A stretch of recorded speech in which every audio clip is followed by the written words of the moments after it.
Sa pagkakataon na kayo'y tinatawag ng Diyos, huwag ninyo itong sasayangin ng mga panahon na palilipasin ninyo lamang na hindi kayo makakatugon sa kanyang panawagan.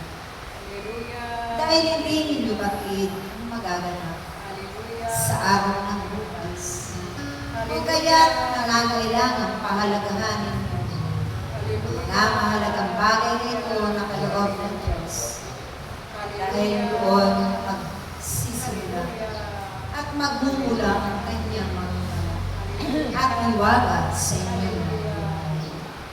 Kakamtingin niyo ang aking kapustusan sa pagtitiwala ninyo sa kanyang kapangyarihan na kailanman hindi ninyo pinag-aalinlangan, kinakatakutan, pinangangambahan, anuman ang mangyari sa isang buong puso ninyong tutugunin, susundin ng may kagalakan, buong kababaan ng kalooban, lahat ng mga mahalagang ipinag-uutos ng Diyos.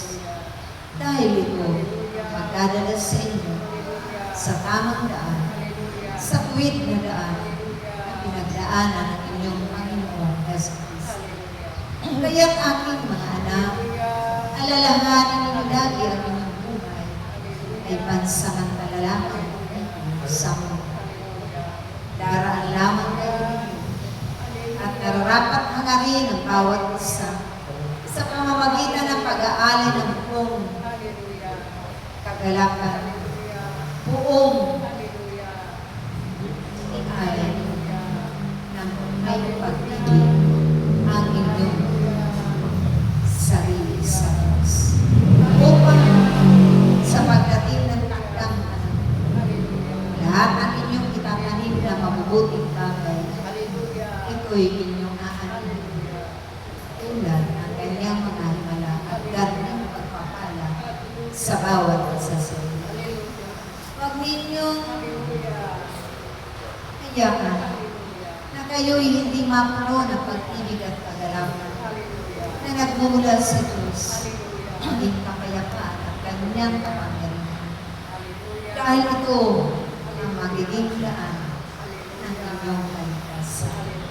Naway aking mga anak, nauunawaan ninyo kung ano ang mga pangarap ng Diyos, ano ang kanyang kagustuhan, ano ang kanyang kalooban sa bawat likan sa sanglibutan. Sa ngalan ng Ama, ng Anak, at Espiritu Santo. Amen.